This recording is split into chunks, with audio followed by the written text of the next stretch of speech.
Este programa é livre para todos os públicos.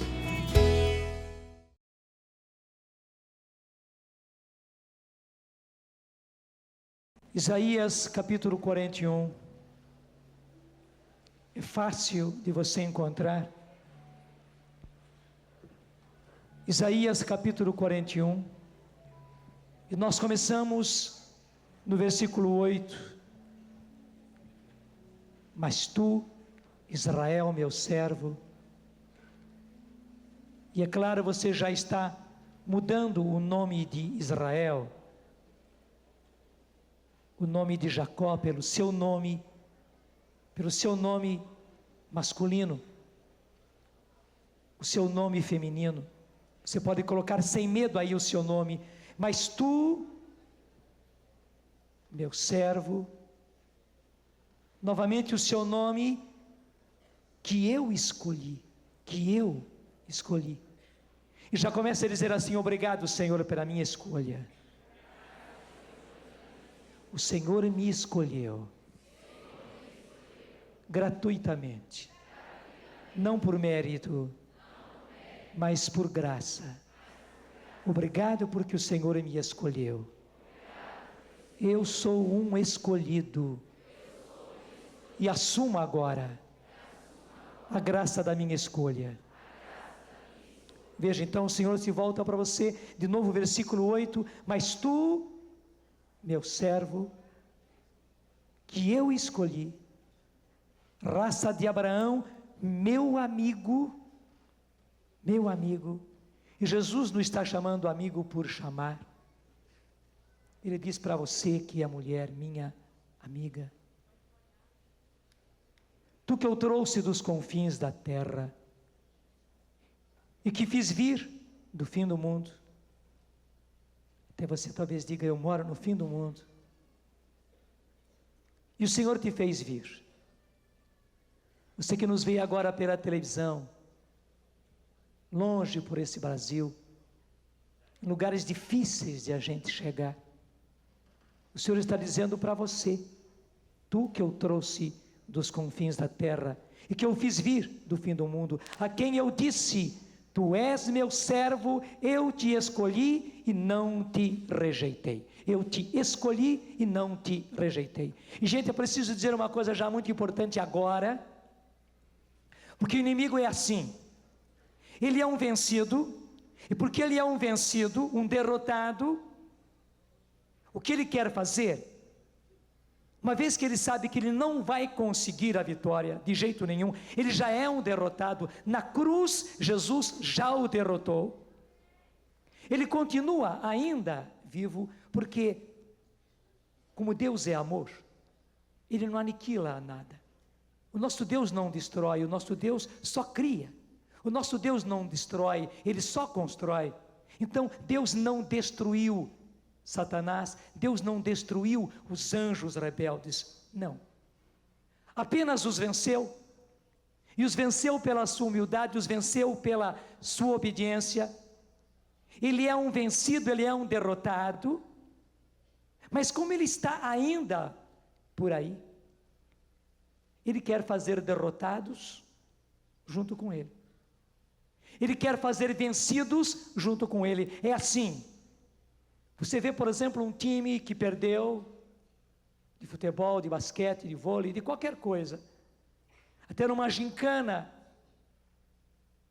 o grupo que perdeu fica tão para baixo, que quer que outros também sejam derrotados, que outros também sejam vencidos e se sintam como vencidos, porque eles não querem ser derrotados sozinhos, querem ser derrotados com outros, querem ser vencidos com outros. Claro que se uma coisa covarde, suja, é esse jogo sujo que ele faz com a gente. E é importante a gente saber disso. E ele é tão sujo, que vem trazer para nós coisas gostosas, coisas que apetecem a nossa sensualidade, a nossa sexualidade, que apetecem a nossa carne, que apetecem ao nosso orgulho, que apetecem a nossa vaidade. Ele quer nos empurrar isso, quer nos empurrar isso, como um comerciante, um vendedor que às vezes empurra para a gente um artigo que ele sabe que não presta para nada, mas ele quer vender, então ele empurra, o inimigo quer empurrar para a gente essas coisas gostosas, que apetecem a nossa carne, a nossa sensualidade. Para quê? Para nos destruir, para fazer de nós vencidos, veja agora, vencidos por Ele, derrotados por Ele. Nós não podemos mais ser inocentes úteis, não. Quando o inimigo quer descer goela abaixo tantas coisas que no fundo você sabe que não são certas, mas como você diz, todo mundo faz, todo mundo fala, todo mundo concorda. Quem disse que a maioria corresponde à verdade? Quem disse? Quem diz que a maioria corresponde ao que é certo? Gente, nós temos que largar de ser trouxas. Até diga, se a maioria infelizmente é trouxa, está deixando com que o inimigo os engane, eu não posso me deixar enganar, pelo contrário, eu tenho que me agarrar à verdade e fazer com que os outros também saiam da mentira, saiam da falsidade. Eu não posso ser mais um derrotado, eu não posso ser mais um destruído, não, e não posso mais ver colegas meus, colegas minhas sendo destruídos, covardemente destruídos, derrotados, postos no chão. Veja toda a sanha do inimigo de fazer com que você já viva uma sexualidade ativa na sua juventude e até na sua adolescência. Não é para o seu bem, não. Não pense que seja para o seu bem. Ele quer destruir você. Primeiro, ele quer destruir você espiritualmente. Porque todos nós somos assim, rapazes e moças. Mas isso aconteceu muito conosco, rapazes. Nós éramos meninos. E sabe que garoto, moleque da rua, é moleque da rua. E começam a ensinar uns para os outros aquelas coisas todas. A malícia, a curiosidade, começam as brincadeiras, começam as coisas sérias, e a gente infelizmente começa a aprender as coisas de sexo, que são coisas lindíssimas, coisas criadas por Deus. Que coisa linda a nossa sexualidade masculina, mais linda ainda a sexualidade feminina, porque você concebe, você gera para Deus.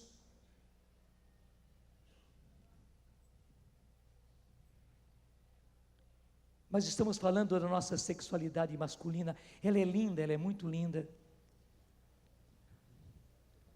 E o inimigo justamente fez com que a gente aprendesse essas coisas na rua.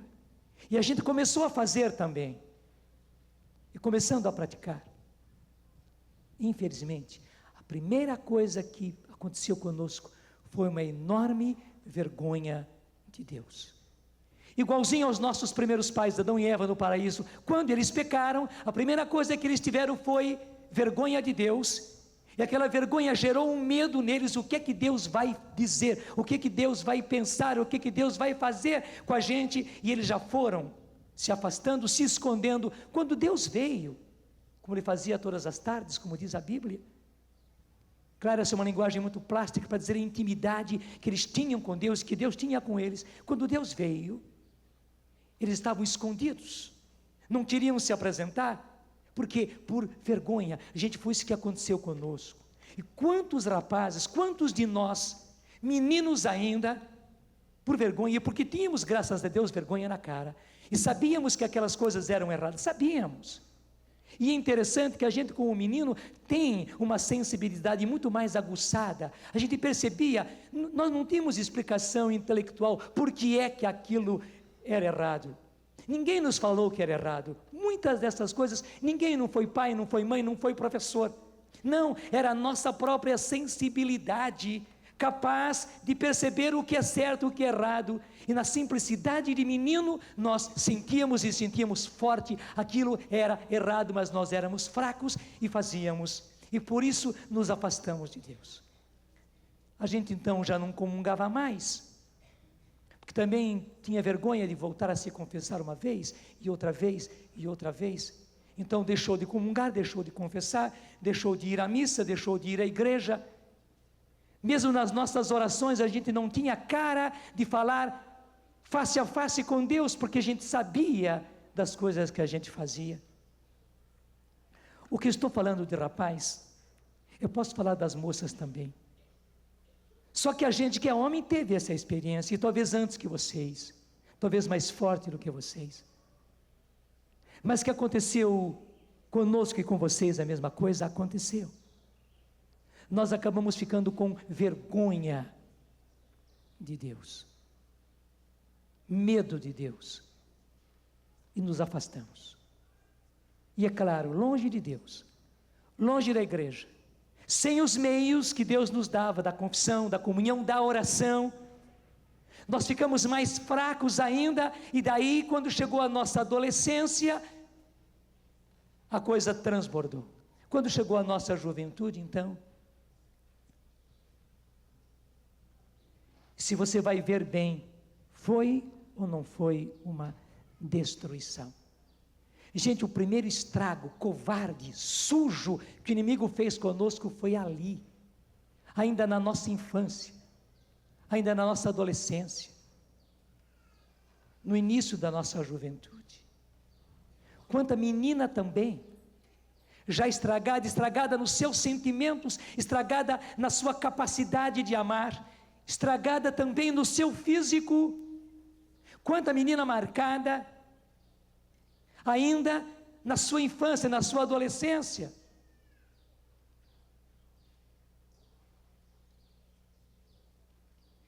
E a gente acabou ficando com vergonha de Deus. Eu nem sei o que mais aconteceu com você. Talvez aconteceram coisas tão tristes, mas tão tristes, que acabaram abalando as suas estruturas. Eu tive a graça nesses dias de retornar lá a Assis, a cidade onde viveu Francisco, onde viveu Clara. Tive a graça de estar e de celebrar naquela igreja chamada Igreja de São Damião, onde Jesus, num crucifixo como esse, só que grande, bem grande, você talvez possa até estranhar um crucifixo assim. Ele é chamado crucifixo bizantino, é dos nossos irmãos orientais, da igreja oriental. É muito lindo porque o Jesus que está no crucifixo já é um Jesus ressuscitado, vitorioso. Ao lado dele está Maria, estão os apóstolos, estão os anjos. Lá em cima mostra Jesus ressuscitado, já chegando ao céu. Esse Jesus, na igreja de São Damião, falou a Francisco, dizendo: Francisco, vai e reconstrói a minha casa que está em ruínas. E foi tão claro, Jesus falou com voz audível, e Francisco escutou, que ele ficou tão tocado, tão impressionado por aquilo, que ele começou a reconstruir aquela igreja de São Damião. Ele pensava que era para reconstruir aquela igrejinha, mas foi providencial que daí ele uniu colegas, uniu outros jovens, rapazes, moças também, que vieram trabalhar com ele, primeiro na construção material, com pedras, para reconstruir aquela igreja, mas enquanto eles reconstruíam aquela capela, Deus reconstruía a eles. Só depois que Francisco entende que Deus estava falando, que Jesus estava falando a respeito da sua igreja, da sua casa viva, de tantos jovens como ele, porque Francisco também pintou e bordou, ele foi o líder da juventude de Assis, e fez muitas coisas erradas, tanto assim que quando Jesus se encontra com Francisco, O arrependimento que ele sente é muito grande, muito grande. Nós pensamos sempre num Francisco apenas romântico. Não, Francisco também viveu um arrependimento muito forte, desculpa dizer, das besteiras que ele fez, das loucuras que ele fez. Francisco percebeu que reconstruir a casa de Deus, que estava em ruínas, era reconstruir a mesma juventude de Assis, com quem ele pintou e bordou. E Francisco viu que não era apenas uma juventude de Assis, era uma juventude de toda aquela região, de toda aquela Itália, de toda aquela Europa, gente da Europa inteirinha, da América não, porque a América nem tinha sido descoberta, mas da Europa todinha naquela época, vieram jovens para viver a vida de Francisco, e uma linda transformação começou a acontecer. Ele fez uma profunda mudança nas estruturas sociais, a partir de jovens que acolheram ser santos, como Francisco queria ser santo. De meninas que queriam ser santas, como Francisco era santo, porque Clara também aceitou ser santa, como Francisco era santo. Nós às vezes pensamos que Clara e Francisco andavam de mãos dadas por aqueles campos floridos, como nos é apresentado naquele filme, como é que ele chama? Irmão Sol e Irmã Lua. Pensamos que eles viveram assim. Não foi assim. Clara quis se consagrar realmente a Deus, e como naquela época, o único jeito de se consagrar a Deus era ir para um convento. A primeira coisa que Francisco teve que fazer, e foi dolorido, foi cortar os cabelos de Clara, e ainda está hoje, lá, onde está hoje o convento das Clarissas, os cabelos de Clara, cabelos muito compridos, cabelos loiros. É difícil encontrar uma menina que tivesse cabelos tão lindos quanto os cabelos de Clara, mas não foi apenas os cabelos dela que foram cortados, não, foi todo um passado que ela cortou. O cabelo era apenas a demonstração, e Clara então deixava todos os sonhos simplesmente humanos e se consagrava inteiramente a Deus para ser santa, para se reconstruir e construir santos. Santos rapazes, santos moças. Eles compreenderam e começaram todo um caminho novo de santidade, de reconstrução da casa de Deus, do templo de Deus, que são pessoas vivas. Gente, estando agora em Assis, eu pude ver a tristeza daquilo tudo abalado pelos terremotos, porque não foi apenas um terremoto, foram terremotos que se sucederam. As terríveis rachaduras que estão nessa igreja onde Jesus falou do crucifixo para Francisco. Na grande igreja, na grande basílica de São Francisco. Naquela outra igreja que foi construída para proteger a Porciúncula, que é a igrejinha que Francisco construiu, que ele chamou de Porciúncula, que quer dizer, a minha partezinha, a minha herançazinha que Deus me deu. Foi ali que ele começou a vida franciscana. Tudo isso, gente, rachaduras tremendas, na casa das Clarissas, portanto, das jovens que acompanharam Clara, e que ainda hoje vivem lá. Rachaduras na igreja, rachaduras no convento. E veja, essas rachaduras que estão nos prédios, são demonstração de que as estruturas foram abaladas pelo terremoto. Estando lá, mais uma vez o Senhor falou forte para mim, tanto assim que eu quis, é que eu não consegui trazer um crucifixo como esse, mas bem grande, quase como do tamanho daquele que está lá. Mas por que eu queria um crucifixo desse assim muito grande? Porque eu queria me recordar muitas vezes, quase que diariamente, ou melhor ainda falando, muitas e muitas vezes durante cada dia, eu queria me recordar, eu preciso me recordar, e digo a você, eu preciso me recordar daquilo que Jesus falou a Francisco, e falou para mim agora lá em Assis, Assim como ele disse para Francisco: Francisco, vai e reconstrói a minha casa que está em ruínas. Gente, o Senhor falou a mim, claro, não falou assim para eu ouvir no meu ouvido, mas falou no meu coração: Jonas, vai e reconstrói a minha casa que está em ruínas. E gente, hoje eu tive a graça de entender aquilo que infelizmente no primeiro momento Francisco não entendeu. Eu tive a graça de entender que esta casa não é uma casa material, não é uma casa de tijolos, de pedras, não. Essa igreja, essa casa de que Deus, que Jesus falou, somos nós. É você. É providencial que o primeiro acampamento que nós tenhamos logo depois da minha volta seja de jovens, porque o Senhor me falou fortemente a respeito de vocês.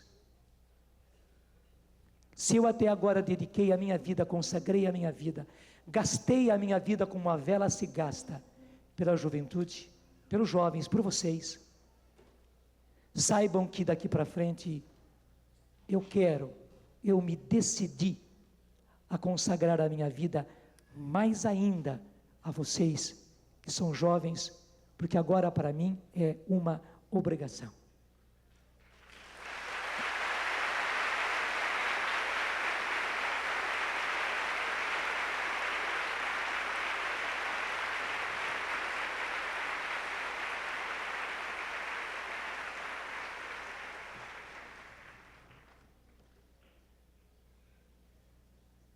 Você sabe que o Brasil tem 160 milhões de habitantes. E você sabe que dois terços da população brasileira é jovem, tem menos de 30 anos, 2/3. Graças a Deus é muito. Enquanto a gente vê a Europa um país envelhecido, que não tem jovens, não tem crianças, nós vemos o contrário aqui no Brasil, 2/3. Quanto é 2/3 de 160 milhões? É um pouquinho mais do que 100 milhões. Gente, o meu campo de trabalho são 100 milhões de jovens. Estou gritando: dai-me almas, dai-me almas, dai-me todas essas almas desses jovens. Eu grito como meu pai Dom Bosco gritou, porque ele colocou inclusive lá no seu escritório, escrito em letras grandes: dai-me almas e ficai com o resto. E Domingos Sávio olhou aquilo e viu, era em latim. Ele não entendeu, pediu que Dom Bosco traduzisse, Dom Bosco traduziu para ele. Quando ele entendeu, dai-me almas e ficai com o resto, ele disse: eu já entendi, aqui se trata de um negócio de almas, um negócio de salvação, um negócio de santidade. E disse logo para Dom Bosco: eu sou o primeiro, eu estou nas suas mãos como um tecido, o Senhor é o alfaiate, pode começar a trabalhar em mim, como o alfaiate trabalha no tecido, pode começar a trabalhar em mim. Eu quero ser o primeiro.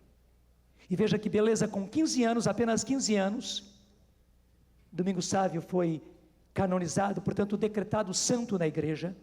Não foi fácil, porque os cardeais e todos os que trabalharam naquela causa perguntavam: mas como é possível um jovem de 15 anos já ser santo? Porque para poder ser canonizado é preciso provar santidade heróica. Não é qualquer santidade, é santidade heróica. E diziam: mas como é que nós vamos poder provar santidade heróica? Gente, eles estudaram, querendo retirar a possibilidade de ele ser santo de santidade heróica, e não conseguiram. Eles tinham tantas evidências que só puderam dizer: realmente este jovem de 15 anos foi santo, e santo com santidade heróica, e, vamos dizer, foram como que obrigados a canonizá-lo. O Senhor falou ao meu coração: eu tenho agora uma tremenda responsabilidade. Eu não sei quantos eu vou conseguir resgatar para o Senhor. Não sei. Não sei quantos eu vou conseguir fazer santo, como Francisco, como Clara, como Domingo Sávio, eu não sei. Mas eu só sei que eu tenho um campo imenso de 100 milhões de jovens no Brasil, para salvar. E eu não posso me dar repouso. Eu preciso arregaçar as mangas. Eu preciso vestir esta camisa. E eu sei que eu não estou sozinho. Falando a você nessa manhã, eu sei que o Senhor está falando também com você, porque eu não entendo como eu, já com 60 anos, consiga ter tanta entrada com vocês jovens. O que eu tenho de especial? Não tenho nada, mas ao mesmo tempo eu tenho tudo, porque graças a Deus, uma outra coisa aconteceu comigo, como aconteceu com Francisco. O que mais Francisco quis foi se identificar com Jesus. Ele quis viver aquela frase de São Paulo: eu vivo, mas já não sou eu que vivo, é Cristo que vive em mim. A minha vida presente na carne eu vivo pela fé no Filho de Deus que me amou e se entregou por mim. Francisco quis e pediu e buscou essa identificação com Jesus. Ele queria ser um Jesus para todos. Dizendo isso, eu não estou me exaltando, não, pelo contrário, eu sei muito da minha fraqueza. Porque veja, isso foi impresso aqui. É madeira, mas é uma estampa de papel. E nesse papel, foi então estampado, foi impressa a imagem de Jesus. O papel, coitadinho, não é nada. Facilmente ele se rasga, se estraga. Mas sobre este papel está impressa a imagem de Jesus. Gente, sinceramente é isso que eu tenho buscado há muito tempo. Eu não passo de um papelinho, mas eu busco, eu quero, a cada dia eu quero mais que Jesus se imprima em mim, que Jesus se imprima no meu rosto. Eu sou apenas um papel, mas eu quero que no meu rosto esteja impresso o rosto de Jesus, que nos meus olhos estejam os olhos de Jesus, que nos meus lábios, no meu sorriso esteja os lábios, o sorriso de Jesus, que nos meus gestos estejam os gestos de Jesus, especialmente que no meu coração esteja o coração de Jesus, que no meu amor tão pequeno esteja o amor de Jesus. E Francisco buscou tanto isso. Pediu tanto isso, lutou tanto para isso, não foi fácil. Que quando ele já estava no final da vida dele, nos últimos anos da vida dele, lá em Laverna, num lugar muito alto, o Senhor imprimiu nele as suas chagas, nas suas mãos, nos seus pés, no seu coração. Ele escondeu aquilo durante aqueles anos, o mais que ele pôde. Somente os íntimos percebiam, mas ninguém tinha certeza, porque Francisco não mostrava. Ele sempre tinha alguma coisa ocultando. Percebiam que eram como que curativos, daí eles desconfiavam. Mas quando ele morreu, quando prepararam o corpo dele, os irmãos de Francisco, os irmãos que o acompanharam na vida franciscana, puderam ver e puderam beijar aquelas chagas que estavam nos punhos de Francisco, nos pés de Francisco, no coração de Francisco. E puderam ver aqueles panos que sangraram. Jesus concedeu isto a Francisco. O que eu pedi a mim, o que eu tenho buscado e vou continuar buscando para mim, estou convidando você a fazer a mesma coisa. Estou convidando você a fazer a mesma coisa. Queira que os traços de Jesus se gravem, se imprimam em você. O rosto de Jesus no seu rosto. Os olhos de Jesus nos seus olhos. Os lábios de Jesus nos seus lábios. O sorriso de Jesus no seu sorriso.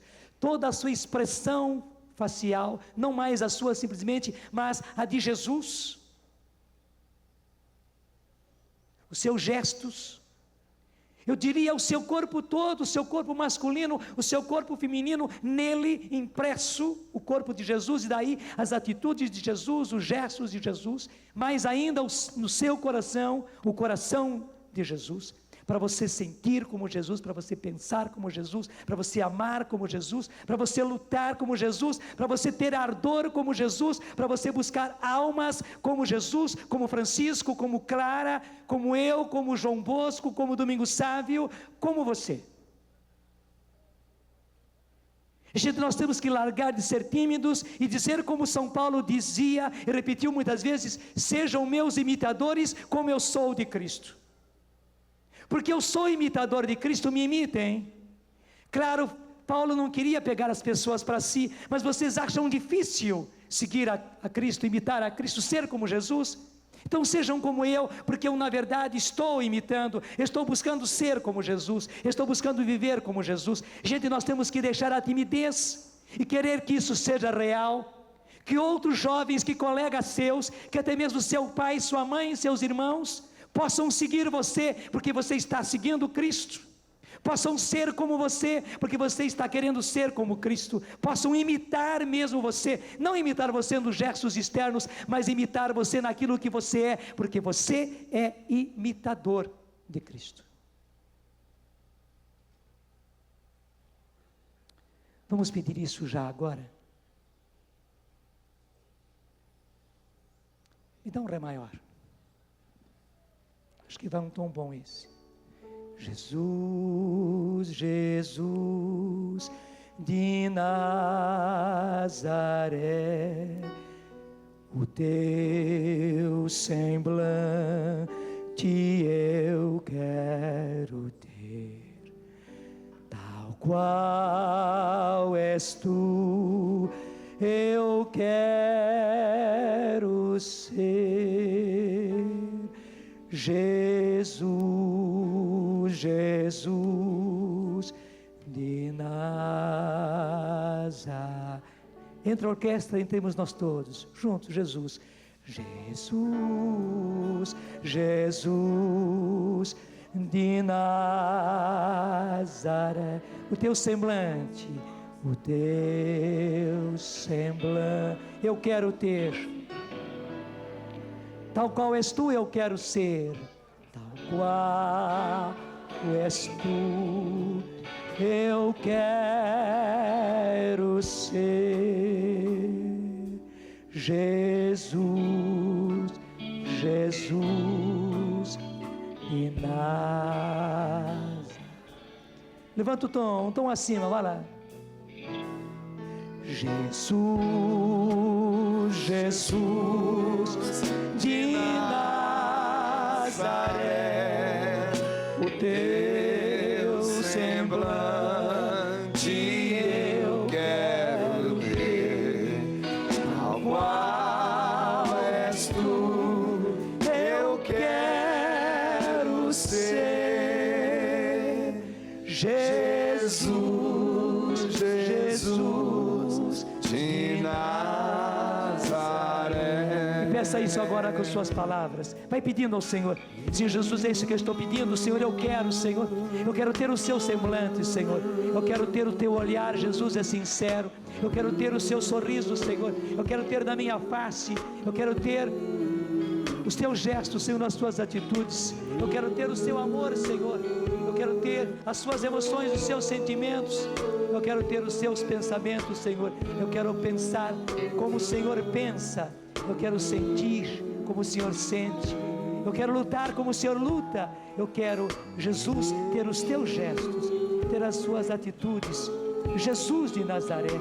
Sim, Jesus de Nazaré, imprime as tuas feições em mim, imprime, Senhor, a tua imagem em mim, imprime, Senhor, os teus pensamentos em mim, imprime os teus teus sentimentos em mim, as tuas emoções em mim. Eu quero, Jesus, eu preciso, eu estou pedindo.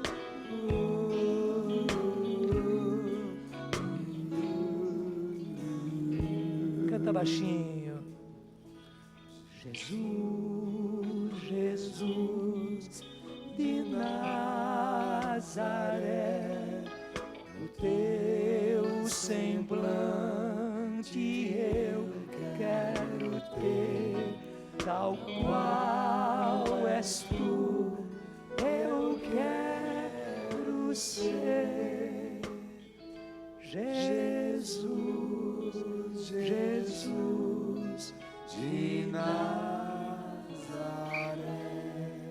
Isso, sem orquestra. Tal qual és tu, eu quero ser, eu quero ser, eu quero ser. Jesus, Jesus de Nazaré. Sabe por que Jesus de Nazaré? Porque Jesus de Nazaré tem as feições de Maria. Nem é Maria que tem as feições de Jesus, mas é Jesus quem tem as feições de Maria. Porque ele recebeu o corpo de Maria. As feições de Jesus são as feições de Maria. Masculinas, mas são as de Maria. Então, para vocês mulheres, moleza, né? Vocês tomam logo diretamente as feições de Maria. Para nós rapazes é mais duro, nós temos que pegar as feições de Jesus. Mas nós todos, nós homens, vocês mulheres, temos que pegar as feições de Jesus, que são as feições de Maria. E sabe, gente, nós precisamos. E sabe por que é que precisamos? Somente um corpo inteiro grande, forte, realmente retratando Jesus, é que vai poder salvar. Em outras palavras, resgatar, essa é uma palavra forte, resgatar e resgatar já 100 milhões de jovens do Brasil para Jesus. E nós precisamos fazer isso, porque nós não podemos mais permitir essa vergonha de que pelo menos 100 milhões de jovens continuem enganados por Satanás e destruídos por Satanás. Nós não podemos mais permitir, não, gente. Nós não somos trouxas, e a juventude brasileira e o povo brasileiro não é trouxa. Nós já fomos muito enganados na nossa inocência, na nossa ingenuidade. Não podemos ser mais. Não podemos ser mais.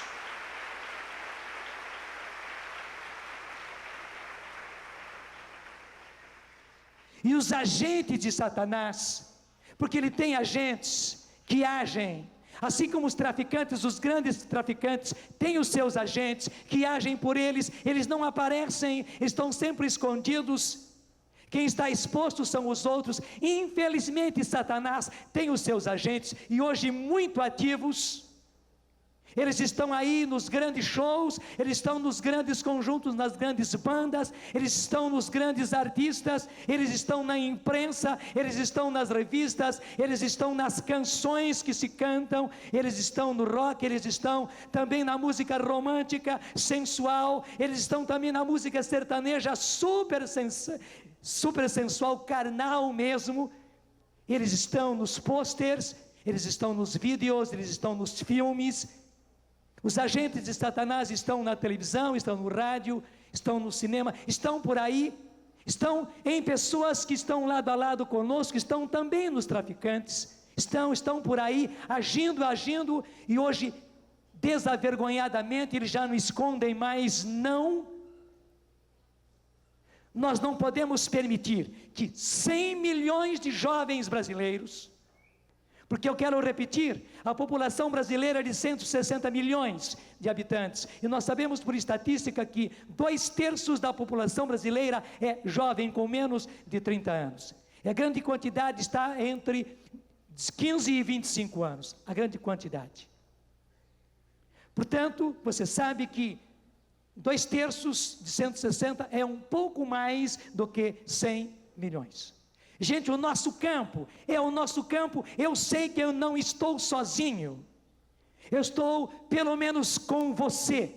E eu preciso de você. Porque Jesus quis precisar de nós, de mim e de você. E nesse caso eu digo, seja meu imitador como eu sou imitador de Cristo. Seja comprometido comigo como eu estou e já estou, da cabeça aos pés, comprometido com Jesus. Comprometa-se com Jesus. Comprometamos-nos juntos. Formemos um corpo, porque nós temos um campo enorme, um campo vasto. Gente, impossível humanamente de se atingir. Humanamente é impossível. Eu sei que nós estamos sendo vistos e ouvidos por muitas pessoas, até mesmo por aqueles que não nos aceitam, por aqueles que nos combatem, por aqueles que querem até nos destruir. Estamos sendo vistos e ouvidos, e provavelmente eles debocham de nós e dizem ingênuos, mas nós temos a certeza de que nós não somos ingênuos, porque nós estamos ao lado do vencedor que é Jesus. Nós estamos ao lado do vencedor que é Jesus. Ele é o vitorioso.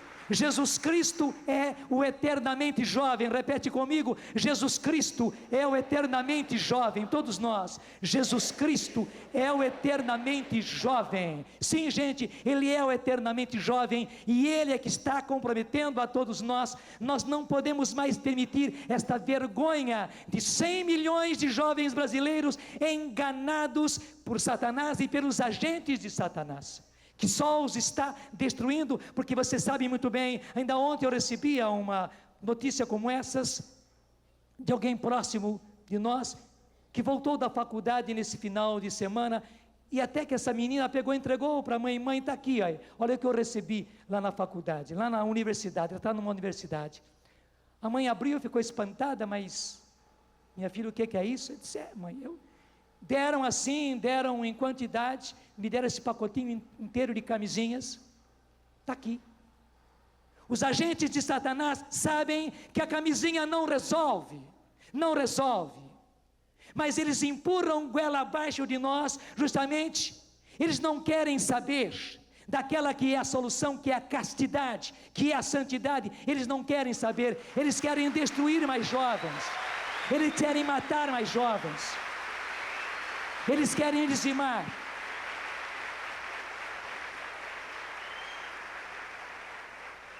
Porque na verdade, gente, aquilo que está no Evangelho é terrível. Jesus mesmo disse que o demônio é assassino desde o começo.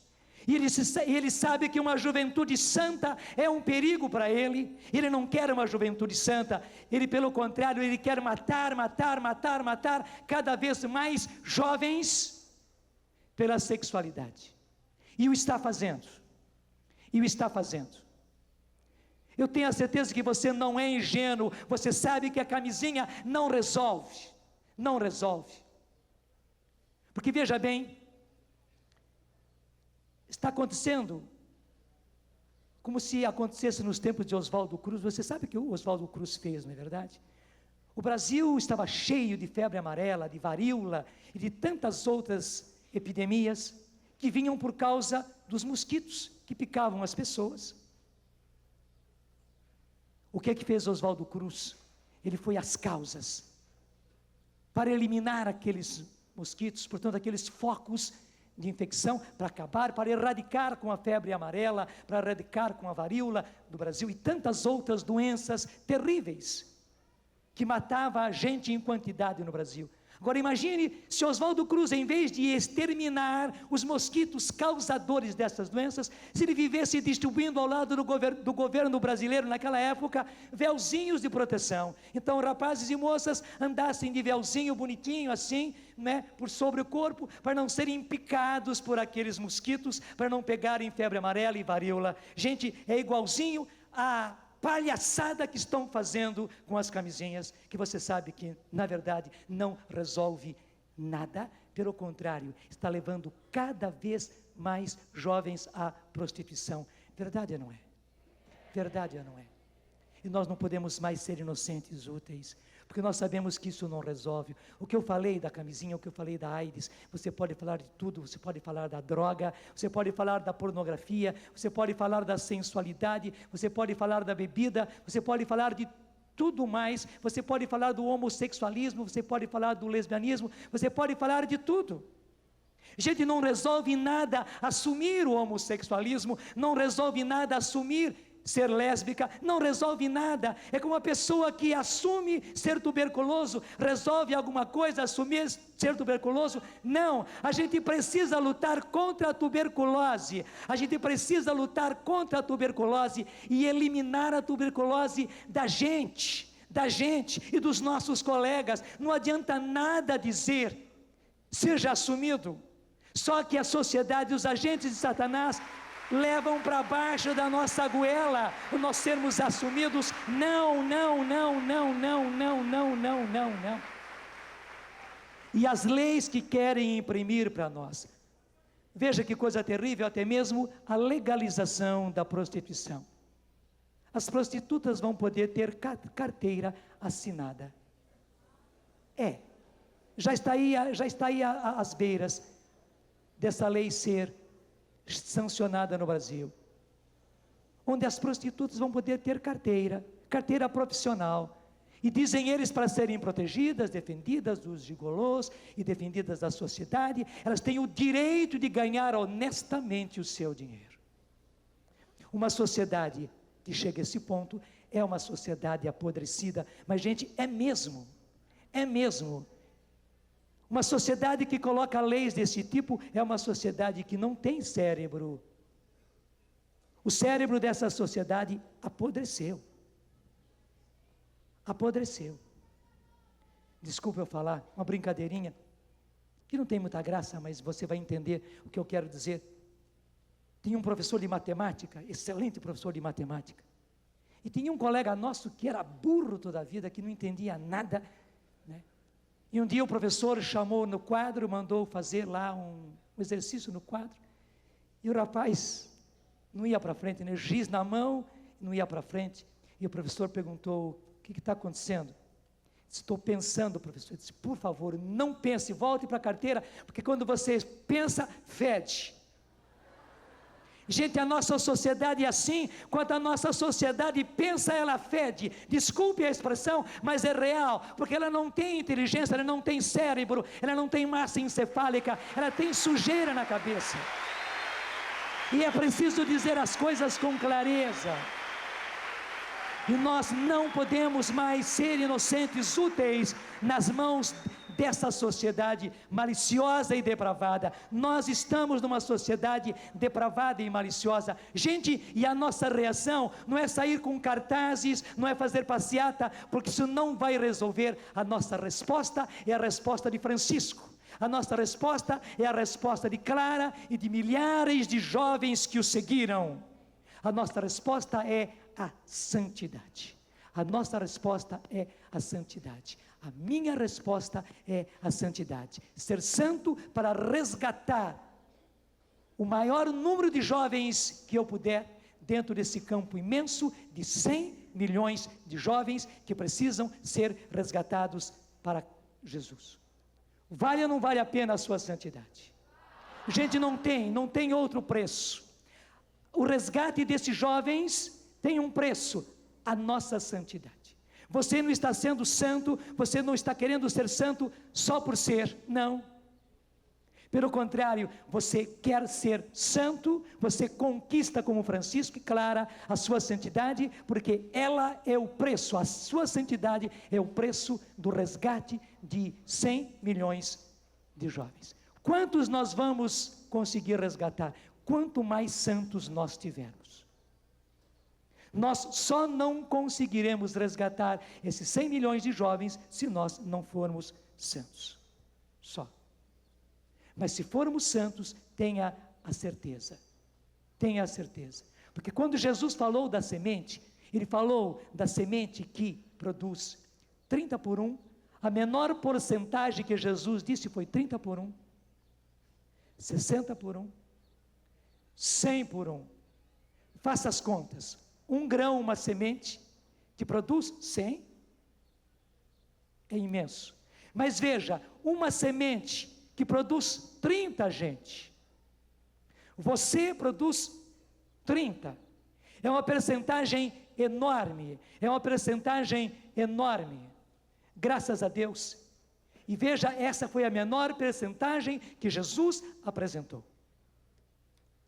A semente da sua santidade. A semente da sua consagração. A semente da sua luta para ser santo. Porque deixa eu dizer, essa vez eu não pude entrar, porque os abalos foram tantos, que o convento dos franciscanos foi fechado. Eles mesmos estavam morando em barracas como vocês aqui. E era lindo ver franciscanos e franciscanas, do nosso jeito aqui com barracas, e lá é frio, hein? Morando esses tempos nas barracas, porque os conventos tiveram que ser fechados. Eu não pude entrar lá, onde estão ainda as roseiras, hoje sem espinhos, onde Francisco se atirou. Foram 2 ocasiões em que Francisco fez coisa heróica. Nós diríamos louca, mas não, é a loucura dos santos. Uma vez Francisco se atirou no meio dos espinhos, e outra vez ele rolou na neve, e neve fria, e somente neva quando está bem frio mesmo. Francisco rolou na neve para tirar todo o fogo da paixão. Ele também sentiu, e não só uma vez, o fogo da paixão. Mas para eliminar o fogo da paixão, ele não duvidou, ele rolou na neve, ele se atirou nas roseiras cheias de espinho. E o Senhor deu o prêmio para todos verem. A partir daquela ocasião, gente, aquelas roseiras não têm mais espinhos. Veja, são 800 anos que isso aconteceu. Francisco é dos anos 1200. São 800 anos que essas roseiras, até tem um nome científico assim, porque os cientistas não sabem explicar, mas que elas não têm espinhos, elas não têm. Nós sabemos porque elas não têm espinhos. Vai ser duro para você. Foi duro, está sendo duro para mim. Mas nós vamos conquistar a nossa santidade. Mesmo que seja preciso atirar-se no meio das roseiras cheias de espinhos. Mesmo que seja preciso rolar na neve. Mesmo que seja preciso ir ao chuveiro e tomar um banho frio de noite. Para apagar o fogo da paixão. A gente vai fazer isso porque a nossa santidade, gente, é o preço para resgatar para Jesus 100 milhões de jovens que não podem ser engolidos, trucidados, destruídos, chacinados por Satanás. Ele não pode continuar fazendo esta pouca vergonha. E nós não podemos permitir que isso continue, não podemos. Há um preço a nossa santidade. Eu não saí da primeira frase, mas valeu, e agora você entendeu. Retoma comigo, Isaías 41, versículo 8. Mas tu, Israel, e aí está o seu nome, meu servo, você existe para servir o Senhor. Você não existe mais para você. Não, você é um servo, você é uma serva do Senhor para resgatar para Jesus todos esses jovens. Jacó, que eu escolhi, e no lugar de Jacó está o seu nome, que eu escolhi, e não foi uma escolhinha qualquer não, foi uma escolha para uma tarefa muito definida, uma missão muito bem delineada. Raça de Abraão, portanto, raça forte, raça de fibra, raça de têmpera, meu amigo, minha amiga, tu que eu trouxe dos confins da terra, tu que eu fiz vir do fim do mundo, a quem eu disse, tu és meu servo, eu te escolhi e não te rejeitei. eu te escolhi e não te rejeitei. Talvez você olhando para o seu passado. E talvez olhando para um passado muito próximo, de sexta-feira para trás, de ontem para trás, desses últimos dias, dessas últimas semanas, você se envergonhe e diga, não, mas Deus não pode me escolher. Francisco era Francisco, Clara era Clara. Ele não pode, Jesus não pode me escolher. Mas Ele dizendo para você hoje, tu és meu servo, eu te escolhi e não te rejeitei. Apesar de tudo aquilo que você fez, apesar de tudo aquilo de que você foi vítima, talvez você não fez porque você quis, você acabou sendo vítima, mas não adianta também você dizer, eu não tenho culpa, não foi eu que quis, não resolve, você é que precisa agora reagir. Você talvez não seja culpado de ter contraído tuberculose, mas você precisa combater a tuberculose. Talvez você não seja culpado de ter contraído câncer, mas você precisa combater o câncer. Talvez você não tenha sido culpado de ter contraído AIDS, mas você precisa combater a AIDS em você e nos outros. Talvez você se sinta indigno, mas o próprio Jesus diz, eu te escolhi e não te rejeitei. Eu não te rejeitei. O mundo te desclassificou. O mundo te sucateou. Eu não. Eu te escolhi. Nada temas, versículo 10, porque estou contigo. Nada temas. É uma tarefa enorme? É uma tarefa dura? É. Nada temas, porque eu estou contigo. É Jesus dizendo para você. Não lances olhares desesperados, pois eu sou o teu Deus. Eu te fortaleço e venho em teu socorro. Eu te amparo com a minha destra vitoriosa. Destra quer dizer a minha mão direita vitoriosa. É com a minha mão direita, com a minha destra vitoriosa, que eu te fortaleço, que eu venho em teu socorro, que eu te amparo. Vão ficar envergonhados e confusos todos aqueles que se revoltaram contra ti, serão aniquilados e destruídos aqueles que te contradizem. Em vão os procurarás, não mais encontrarás, serão reduzidos, serão destruídos e reduzidos a nada aqueles que te combatem, pois eu, Senhor teu Deus, versículo 13, eu te seguro pela mão e te digo, nada temas, eu venho em teu auxílio. Portanto, nada de medo, Jacó, pobre vermezinho. Se Jesus sabe que você é um vermezinho. Nada de medo, você é um vermezinho sim. Fraquinho, fraquinho, fraquinho. E agora combalido por tudo aquilo que lhe aconteceu. Mas não tenha medo, pobre vermezinho. Israel, que é você, mísero inseto, você não passa de um mísero inseto. Sou eu quem venho em teu auxílio, diz o Senhor. Teu Redentor é o Santo de Israel.